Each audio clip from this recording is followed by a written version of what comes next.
When you do allergy testing, it's going to show you the allergies that have developed, right? Those are caused by your different antibodies, but that doesn't always tell you the cause.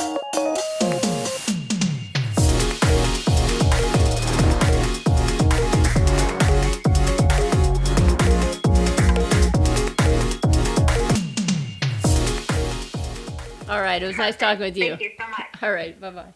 So I just got off the phone with someone who has a chronic allergy condition that's now developed into an autoimmune condition. And that's something that I've been teaching for years now, is that often the sudden emergence of allergies, when you didn't have them before, is an indicator that your immune system is no longer working properly. It's overactive.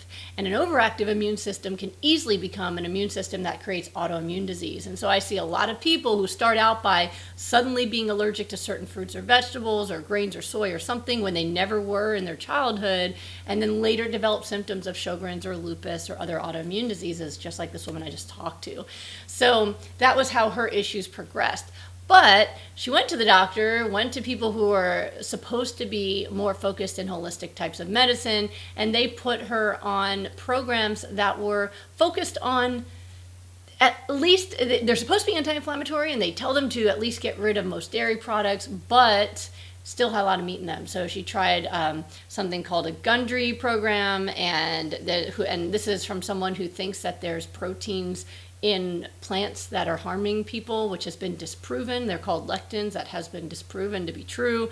And also the AIP protocol. And so while she's trying to heal through nutrition, she's putting MCT oil or ghee in her coffee. She's eating chicken. She's putting collagen powders in her food. And guess what? For all the time she's been on these diets, she has not gotten better. In fact, she's getting worse. So what we did is we just did a total redesign. We're getting rid of the ghee and MCT oil. By the way, your body makes MCT oil. You don't need to, or MCT, you don't need to consume it. It's a myth, and it's not good for you to consume it. And we're getting rid of the collagen powders and the chicken and other animal products, and we're going to focus on the healing foods. We're going to have to limit her diet because of all the allergies, but when we do that, the allergies should get better. It's really important to understand this, because when you do allergy testing, it's going to show you the allergies that have developed, right? Those are caused by your different antibodies, but that doesn't always tell you the cause. So for example, if you're not showing as allergic to chicken and you're eating chicken every day, the chicken is creating the inflammation that's creating the allergy. So because you keep eating chicken, you're allergic to watermelon, then you're allergic to broccoli, then you're allergic to grains, and you're allergic to soy, and you're not allergic to chicken, so you keep eating chicken. Meanwhile, your menu gets smaller and smaller and smaller. The chicken is causing it. When we get rid of the meat, and I've done this for other folks before, if you've come to my case studies class, you remember Freddie, right? If you get rid of the animal products, you stop generating all the inflammation goes down, the allergies get better, and suddenly you can eat the watermelon again and the broccoli again, and all of those foods that you were showing allergy to, you can suddenly eat again. A lot of doctors are getting this wrong. They're looking at the allergies and eliminating foods from people's diets where they can barely eat anything anymore, and they're still getting more and more allergies, but they're not realizing that the cause is happening right in front of their faces. It just doesn't show up on the allergy test. So if you're someone with a lot of allergies, you should be on a 100% plant-based diet. Get rid of animal products, get rid of processed foods. Don't eat extra MCT oil or ghee or any of that crap.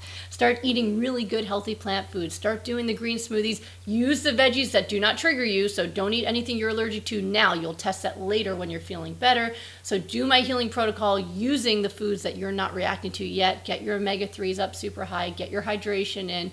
Make sure you understand what you're doing. Oh, by the way, I've seen a complaint lately on some of my YouTube videos where people want me to explain the entire protocol every single video. That would make each video like 20 minutes long. So if you haven't read my book, Goodbye Lupus, or you haven't gone to my free classes yet, you can go to my website and check out when the next free classes are if they're coming up. Right now I haven't scheduled them, but they'll be probably in the next month or so.